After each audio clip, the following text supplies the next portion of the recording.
This is really a space for the East and the West to meet.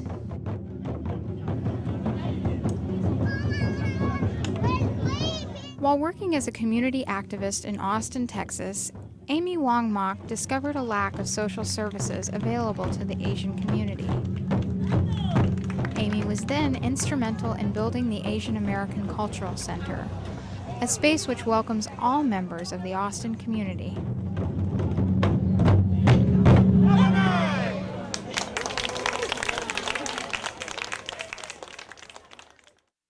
You need to have a physical location, to have a home.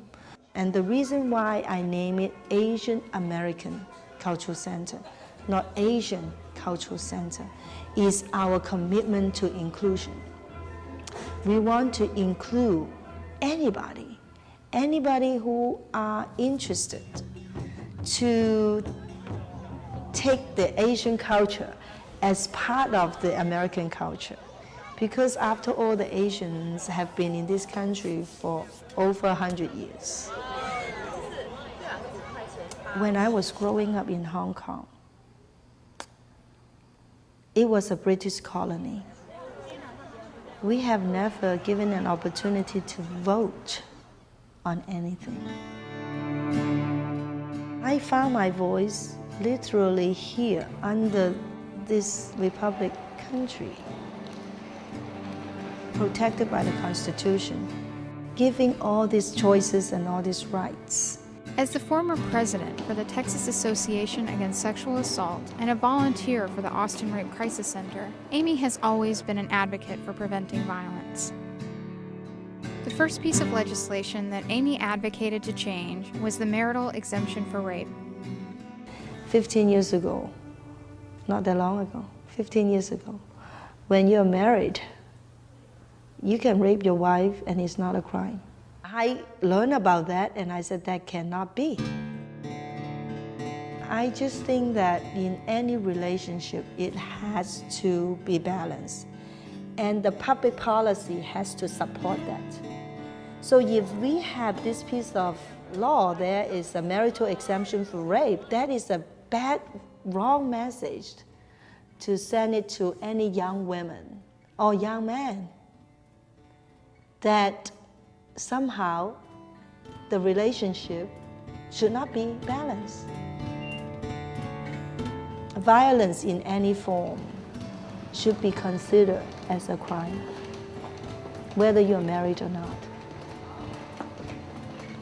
The message we got from the opponents is a lot of fear.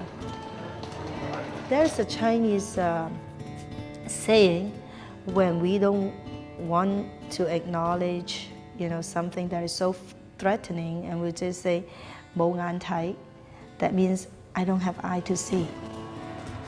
These things don't happen. It is a private matter. That's what they said. It's a private matter between husband and wife. It outraged me. I was totally outraged, and I was determined. I was just a volunteer. I have never been to the Capitol. And of course I have to, put on my armor, my suits and my heels, I have never seen so many people with black suits, three-piece suits in my life. But here I am, an Asian woman, not very tall, speak with an accent, and with the people on the committee up there.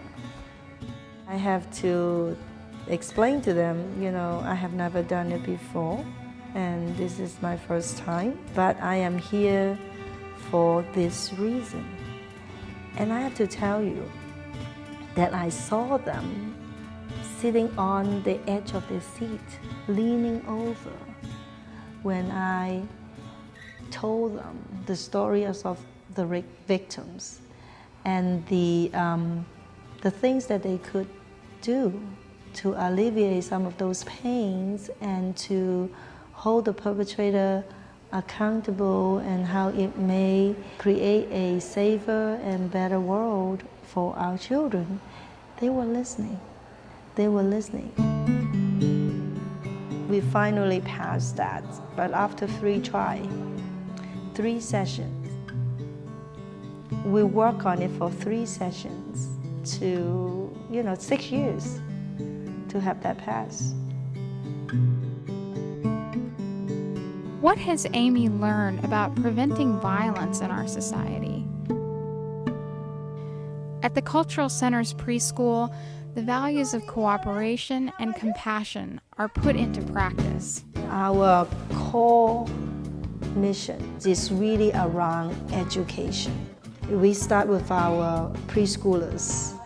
We give them the good, solid foundation to do the right thing, operate out of compassion, out of wisdom, be a team member, live healthy, and see beauty in everything.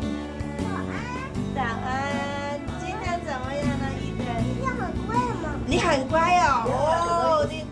These are the guiding principles that weave through all of our programs.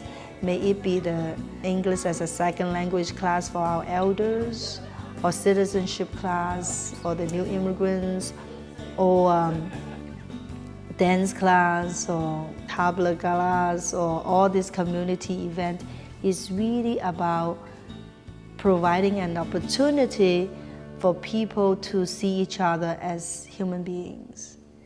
And that's where the education starts. If someone like me, who is a foreign-born immigrant, speak English with an accent, learn the American culture in my adult age, and be able to do this. And I think for young people who were born here, who grew up here, and they should have a much earlier head start than myself. And so our future really depends on our future generation to get involved, to really take back the democracy. It is really up to all of us. And I would like to see each one of us to take responsibility to our system. If I could do it, anybody could, and everybody should.